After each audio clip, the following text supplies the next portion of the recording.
It's being called the nuclear option. State Democratic lawmakers have left Texas in an effort to block passage of a new congressional map specifically designed by Republicans to get more House seats in next year's midterms. Joining me now from Chicago, State Representative Jean Wu, who is chair of the Texas House Democratic Caucus. It's good to see you, Representative. Just take us inside your strategy.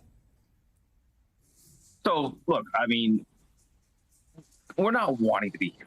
We're not wanting to do this. This is not something we're doing lightly, but this is really the only option that there is left. We have tried talking to our colleagues on the other side. We've tried negotiating with them. We've begged them to make this process more fair. We begged them to give the public the time that they need to speak up against this. We said, just do, if you're going to do this, at least be fair about it, right? Don't hide it from the public. And they won't respond. They refuse. So this is our last option.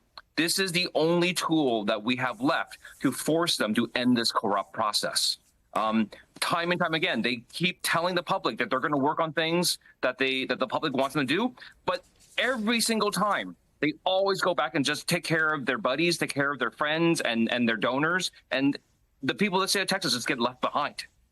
You say end this, but there was a similar situation in 2021 when Democrats left Texas trying to block new voting restrictions. But you came back after 6 weeks. The bill ultimately passed, although it was altered a bit. Is this just a delay? Look, we are trying to delay this. We are trying to stop this and end this corrupt process. But we're hoping that by us bringing attention to this, by us giving time for the public to speak up for Texans across the board to say enough, that we're trying to get them to say the next special session will not be corrupt, that the next special session will do actually what we promised that we would do. We won't play political games until we've done our jobs. That's all we can hope for. I know you have called this map racist, gerrymandered. This morning, Governor Abbott responded to that. Take a listen. So what he just said is totally bogus. First, for redistricting purposes, it's not done for racial reasons. However, the racial outcome is this, and that is the district lines will solidify the Barbara Jordan African-American district in the Houston area, and it will add 4 new Hispanic districts. And so there's actually going to be more racial minority districts in the state of Texas. Is he right about that? Yeah, he describes it the way he wants to describe it. But what they're actually doing is cracking and fracking our communities. Communities have spent decades building up power, growing their strength, increasing the volume of their voices. And once they've got enough power, either their communities are split apart or they're taken with other communities and mashed together so that their power serves fewer people. He talks about Congressional 18. What they're doing is that they're taking 2 districts that elect black elected officials and mash them into one so they would only elect 1 black elected official. So Governor Abbott also says members of the committee, members of your party have committed felonies by soliciting funds to pay the $500 daily fine for missing work. He calls it bribery.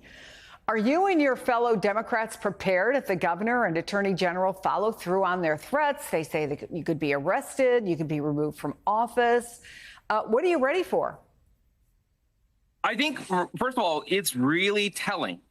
That's the first place they go to.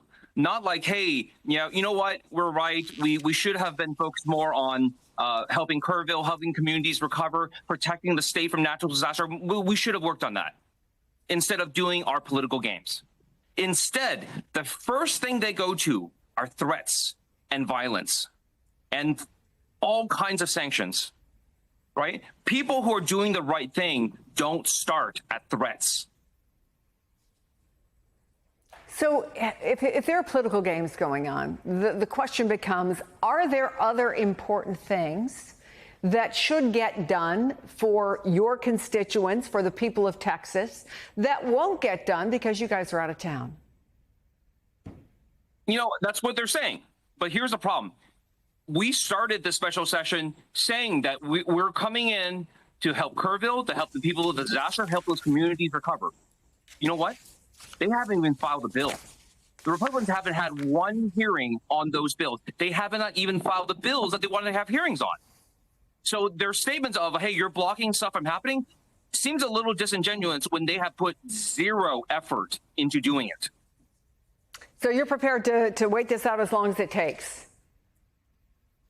So we're committed to ending this corrupt special session because it has been so tainted, so corrupted by their political shenanigans that I don't think there's any way to do anything else in this special session.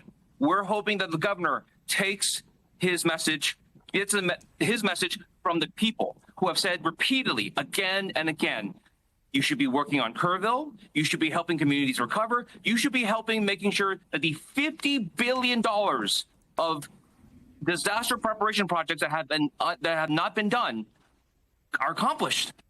Right? If you say that you come back, let's come back and just work on those things, and then you can do all the politics you want afterwards.